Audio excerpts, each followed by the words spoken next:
पुराने ज़माने की बात है। एक ताजिर तिजारत की गरज से बगदाद पहुंचा।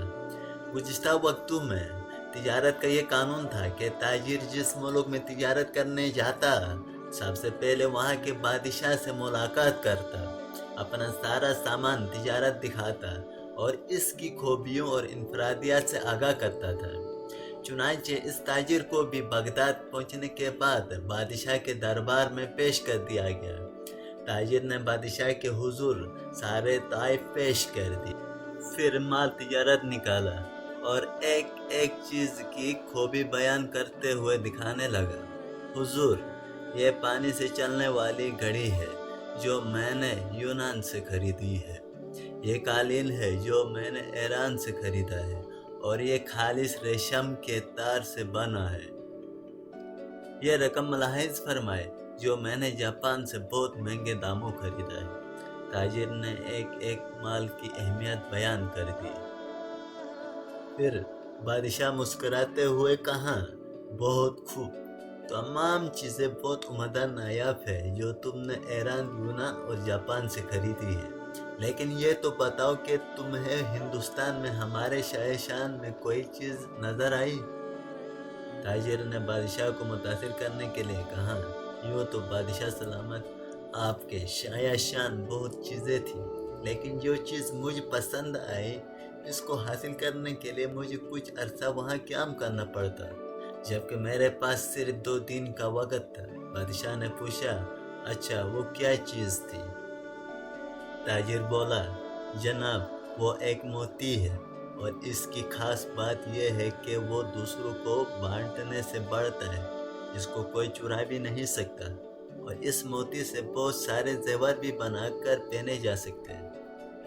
बादशाह सलामत बहुत मुतासिर हुआ और कहने लगा, मैं इसे हासिल करना चाहता हूँ। उसने फौरन अपने एक खास वज़ीर को मां सामान उसवारी उसके हिदायत के साथ रुखसत किया कि अब वो मोती लेकर ही लौटे। वज़ीर अपने मकसद के लिए निकल पड़ा। जंगलों, समंदरों, पहाड़ों से राहों, हर जगह उसने छानबीन मारी। वादी वादी घुमा, हर शख्स से उस नादिर और नायाब मोती का पूछा, मगर सब ने ये भी कहा, ऐसा कोई मोती नहीं है जो चोरी न हो सके और इससे बहुत सारे जेवर बन जाए। लोग इसकी बात सुनकर हंसते और कहते, मुसाफिर पागल हो गया है।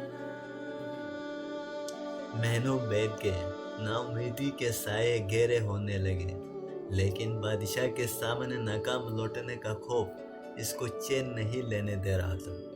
बादशाह ने हर मुमकिन कोशिश कर ली कि ऐसा मोती मिल जाए, लेकिन ये न मिला। सो उसने वापसी का इरादा कर लिया। वज़ीर अपनी नाकामी पर जार व कतर रोता हुआ जंगल से गुजर रहा था। रात काफ़ी हो चुकी थी और वज़ीर बहुत थक भी गया था। एक दरख्त के पास आराम के इरादे से लेटा ही था कि उस लम्हे एक रोशनी अपनी जानिब बढ़ती हुई नजर आई। पहले तो वज़ीर डर गया, मगर फिर एक आवाज़ ने उसको हौसला दिया, अरे नौजवान, डरो मत, मैं अच्छी परी हूँ, बता तेरे साथ क्या मसला है?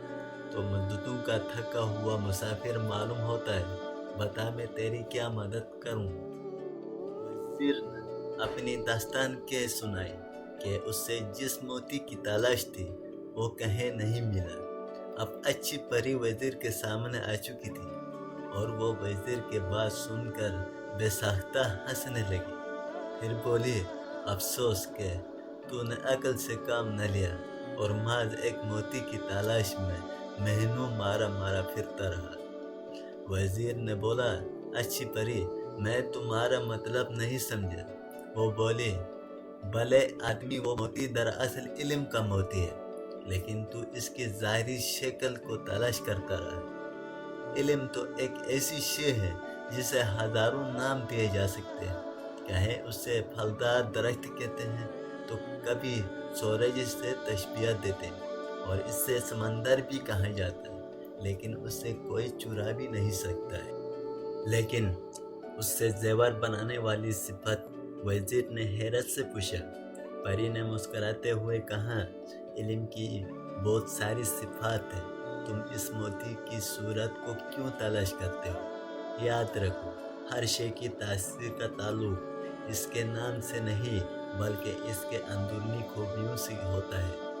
اس طرح علم بھی ایک نایاب موتی ہے کہ جس سے یہ حاصل ہو جائے وہ اس سے ایسے ہی سج جاتا ہے جیسے انسان زیور پہن کر سجتا ہے، اور اس سے کوئی چرا نہیں سکتا، بلکہ یہ تو بانٹنے سے بڑھتا ہے، کٹتا بھی نہیں ہے۔ وزیر نے بولا، بڑے غور سے پوچھا، پری کی بات سن رہا تھا اور بلا کر اس بات کا قائل ہو گیا کہ واقعی علم ایک ایسی موتی ہے کہ جس کے پاس ہو وہ دراصل دنیا کی سب سے قیمتی زیور کا مالک بن جاتا ہے۔ وزیر نے پری کا شکریہ ادا کیا، جس کے بعد اچھی پری وہاں سے غائب ہو گئی۔ اب وزیر بہت خوش تھا اور اپنی کامیابی کے گیت گاتا ہوا اپنے ملک روانہ ہو گیا۔ وہاں پہنچ کر اس نے بادشاہ کو علم کی موتی کے بارے میں بتایا اور سمجھایا، تو بادشاہ بھی پری کی بات کا قائل ہو گیا کہ صرف علم ہی وہ موتی ہے جس سے کوئی چرا نہیں سکتا۔